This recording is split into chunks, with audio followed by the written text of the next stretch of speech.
Mọi người xem video nhớ ấn đăng ký kênh để ủng hộ em nhé. Kính chào toàn thể các anh em. Quay trở lại với video lần này thì mình sẽ chia sẻ và với anh em một số cái bệnh thường gặp nhất ở cái máy rửa xe gia đình này. Thì hôm vừa rồi mình làm cái video lần trước thì cũng rất nhiều anh quan tâm mà hỏi mình và gọi điện, nhưng thật ra là mình còn công việc nó đã bận nên không nghe máy được, cũng không chia sẻ hết để anh em hiểu được. Thì hôm nay mình làm luôn cái video này để anh em có thể xem. Anh em xem video thì không mình chia sẻ luôn. Đó là cái bệnh đầu tiên, đó là nó do nó không hút được nước này, ở cái đường này. Rất nhiều anh cũng gọi vậy sao mà máy nó không hút được nước, thì kiểm tra cái này thì thứ nhất là nó có thể bị mất cái gioăng cao su đen đen này. Đấy, mà thứ hai là ấn mạnh nào. Ấn nó mạnh nào.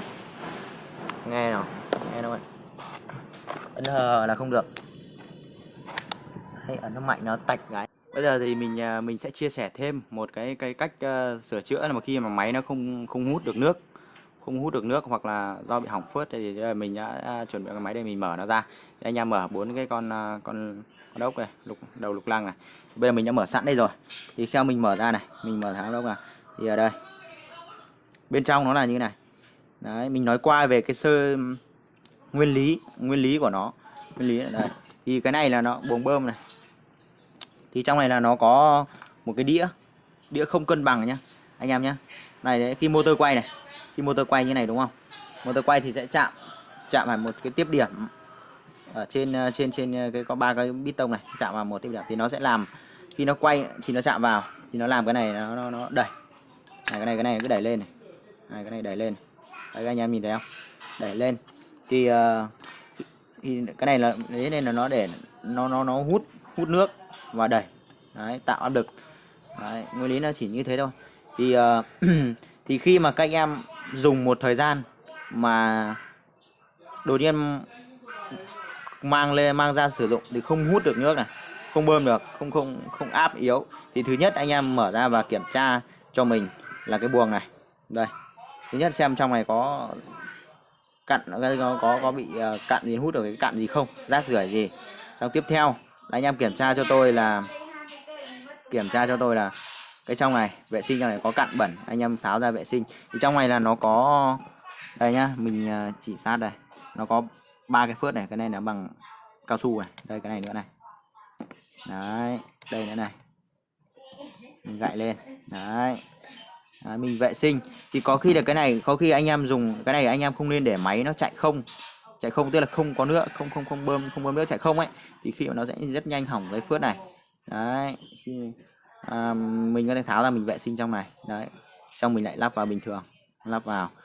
Đấy, xong đây, trong này nữa, mình đôi khi là trong này nó chỉ có một tí cặn thì nó làm kênh cái phớt của chúng ta, hoặc là nó ấy là nó cũng ảnh hưởng đến áp lực hoặc là bơm mức đẩy của nó. Đây em kiểm tra. Đây. Đây. Thì nhiều các anh em có hỏi mình mua những cái phớt, những cái đồ này, thì có một số mình cũng, cái này là mình không nhiều nên là cũng đã gửi một số những người hết rồi, không còn nhiều. Thì lúc nào sắp tới thì mình sẽ nhập thêm để cho tiện cho các anh em sử dụng. Anh em mình ở nhà thì tiện mở ra thì nó cũng rất là đơn giản thôi. Kiểm tra này rồi là vệ sinh đi, xong mình lại lắp vào, thế đâu cũng không có gì cả. Đấy, nếu mà nó hỏng nặng thì mình phải mang ra quán thôi. Đấy, thế thì ở đây mình sẽ chia sẻ thêm, xong mình vệ sinh xong mình lại lắp vào y nguyên, xong mình lại lắp vào thôi. Thì đấy là mình sẽ chia sẻ thêm một số cái bệnh này nữa. Thì theo đó là trường hợp nó bị tắc súng thì nó chia là mấy cái trường hợp như sau. Thì khi các anh em bóp này, máy chạy ngắt này.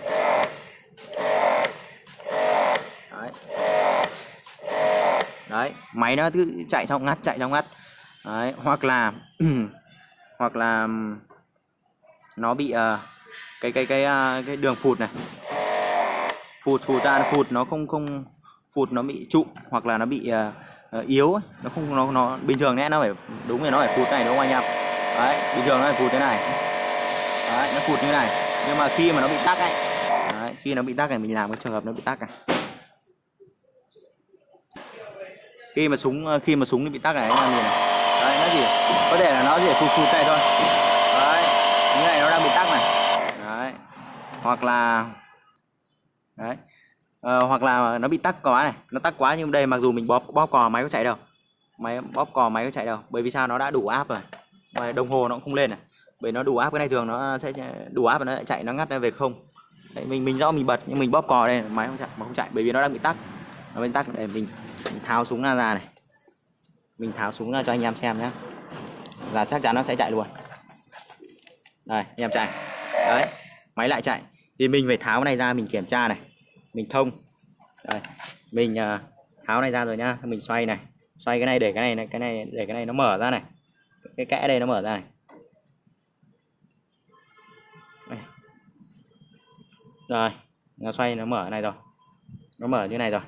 Đấy, có cái nhìn khe này thì mình soi ra, mình nhìn thẳng lên rời này, mình nhìn thẳng này lên rời, nhìn thấy nó kín này, chả thi là tác chứng tỏ là nó đang bị tắc, đúng không anh em? Thì mình phải lấy cái gì đó trong theo máy thì nó cái que này, cái sắt đấy, thì mình sẽ lấy cái que này, mình thông vào đây, mình chọc đây, chắc chắn nó mắc cái rác gì đấy. Đấy, nó khá là cứng, mình phải thông nó ra.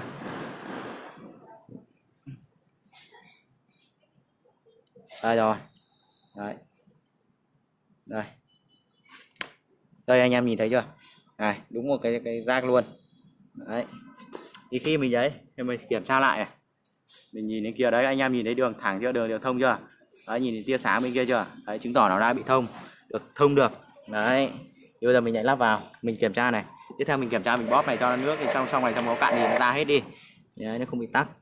Tiếp theo mình sẽ lắp súng vào.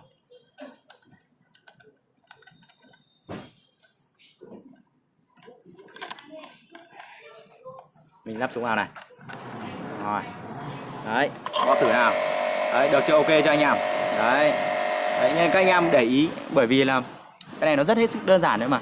Đấy, mình cứ nó bị máy chạy hoặc máy chạy này, nhưng mà nước áp cái vòi nước ra yếu này là liên quan đến súng. Hoặc là mình sẽ kiểm tra xem là nếu mà như vừa nãy mình bóp nhưng nó không chạy, cứ tưởng là điện vào rồi, nhưng mà thì mình tháo thử cái vòi này ra thì cái là nước nó chảy luôn. Đấy, các anh em nhìn lưu ý, nó có một số cái trường hợp như thế thôi. Đây. Anh em cần tư vấn mua máy rửa xe hay là máy dụng cụ cầm tay đồ nghề thì cứ liên hệ với bên shop nhé.